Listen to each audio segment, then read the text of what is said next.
कुछ देर पहले ही हुई थी घनघोर बारिश और ये नज़ारा है बारिश के बाद का। कितना सुकून देता है ना बारिश के बाद का नज़ारा। तो ऐसे में हुआ कि चलो आज ब्रेकफास्ट में कुछ चटपटा खाया जाए। बारिश और चटपटा खाना दोनों एक दूसरे के पूरक हैं। तो यहाँ बना रहे हैं चटपटा सैंडविच आलू वाला, और यहाँ बन रहा है ताज़ा ताज़ा घी, और घी लगा के ये सैंडविच, आहा मज़ा आने वाला है।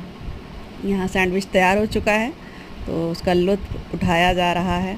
बहुत ही टेस्टी बना था, आप लोग भी ट्राई करिएगा। और यहाँ सैंडविच खाने के बाद चाय, जो कि बिल्कुल मस्ट है। Thank you so